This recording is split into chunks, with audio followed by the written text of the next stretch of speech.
आज दूध उत्पादन में हमारा देश विश्व में पहले स्थान पर, लेकिन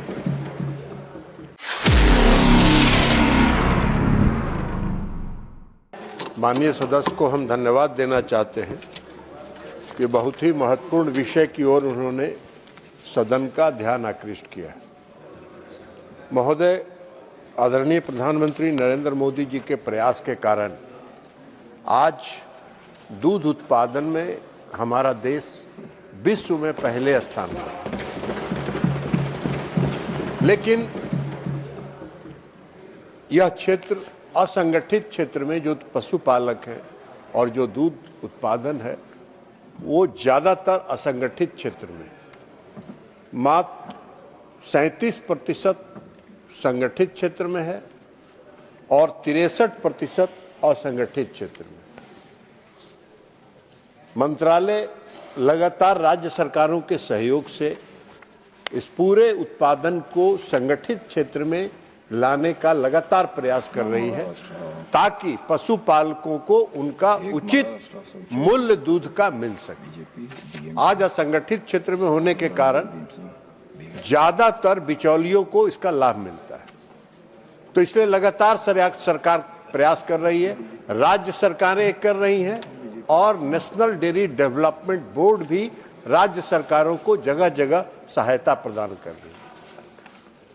माननीय सदस्य ने नांदेड़ जिला के बारे में पूछा है। नांदेड़ जिले में महाराष्ट्र सरकार से कोई national programme of dairy development की कोई परियोजना प्राप्त नहीं है।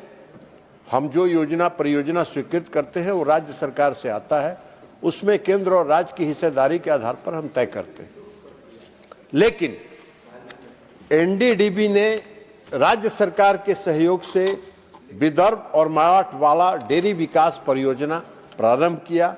यह योजना महोदय 16 मार्च 2025 से प्रारंभ हुआ और माननीय सदस्य को बताने में मुझे खुशी है कि उस पूरे मराठवाड़ा क्षेत्र में 328 गांव इस डेयरी के साथ जुड़े हुए हैं। 3167 इस डेयरी कोऑपरेटिव सोसाइटी के सदस्य हैं और लगभग 19.6 हजार लीटर प्रतिदिन दूध संग्रह किया जा रहा है और इसका सबसे बड़ा लाभ वहां के किसानों को मिल रहा है, दूध उत्पादकों को मिल रहा है।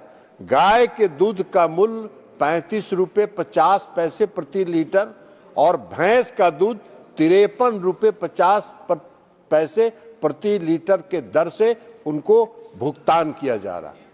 जो चिलिंग प्लांट्स और इसके इंफ्रास्ट्रक्चर के बारे में माननीय सदस्य ने पूछा, सभापति महोदय, 15 bulk cooler, 1 milk chilling centre है उस क्षेत्र में कार्यरत है।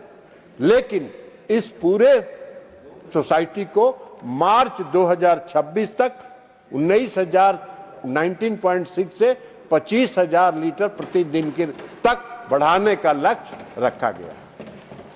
Second supplementary doctor Ajit Madhavrao Kopchade ji.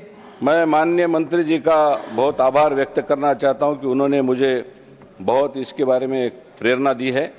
मैं दूसरा प्रश्न ये पूछना चाहता हूं कि आपके माध्यम से माननीय मंत्री जी, नांदेड़ जिले में देशी स्थानीय नस्ल की गायों के दूध उत्पादन बढ़ाने के उद्देश्य से राष्ट्रीय गोकुल मिशन सहित अन्य संबंधित योजनाओं को और अधिक प्रभावी ढंग से लागू करने का इरादा सरकार रखती है क्या, और यदि हाँ तो नांदेड़ जिले के लिए विशेष रूप से आपके मंत्रालय ने कौन से ठोस कदम इसके लिए प्रस्तावित किए गए हैं? महोदय, माननीय सदस्य ने पूछा है देसी नस्ल गाय का जो नस्ल सुधार की दिशा में राष्ट्रीय गोकुल मिशन कार्यक्रम के तहत भारत सरकार योजना चला रही है और उत्पादकता बढ़ाने के लिए 2 टेक्नोलॉजी का इस्तेमाल होता है। एक टेक्नोलॉजी है सेक्स सॉर्टेड सीमन का और दूसरा टेक्नोलॉजी है आईवीएफ का।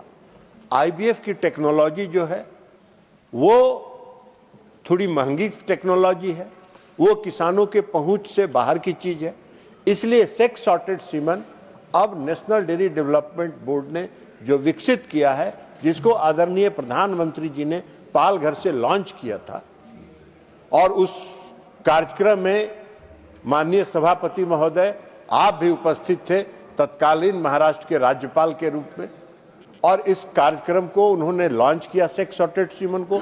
अब मात्र 250 रुपए में एक सेक्स सॉर्टेड सीमेंट उपलब्ध होता है, और ये तीन होता है 700-750 रुपए का। ये सभी किसानों की उपलब्धता के और उनके रीच के अंदर आता है, तो इसलिए ये सेक्स सॉर्टेड सीमेंट का उपयोग वहाँ किया जा रहा है। केंद्र सरकार इस योजना को लगातार चला रही है। किसानों पशुपालकों के दरवाजे तक जाके, उनके घर में जाके कृत्रिम गर्भाधान कराने का पूरी योजना है। उसके लिए पूरे सेक्स सॉर्टेड सीमेंट उपलब्ध है सभी राज्यों के पास, सभी केंद्रों में। जो जितना करेंगे उससे, और भारत सरकार यह लक्ष्य लेके चल रही है कि जो हमारा कृत्रिम गर्भाधान है उसका प्रतिशत हम 70 से 75% तक ले जाएं, ताकि देसी नस्ल में सुधार हो सके। जहां तक माननीय सदस्य ने पूछा है, अब तक 2,12,000 कृत्रिम गर्भाधान नांदेड़ जिले में किए गए हैं। उससे 1.20 लाख किसानों को लाभ हुआ है और उसका फायदा होता है। मैं आपको सभापति महोदय एक और बात सदन को ज्ञान में लाना चाहता हूं कि जो सेक्स सॉर्टेड सीमेंट है उसके इस्तेमाल से 90% फीमेल काफ होती है। उसके कारण जो आवारा पशुओं की एक समस्या है उसका भी एक निदान है। तो कृत्रिम गर्भाधान सरकार अपने स्तर पर पूरे तत्परता के साथ उसको करा रही है, और नांदेड़ जिला में भी पूरी योजना को कार्यान्वित किया जा रहा है।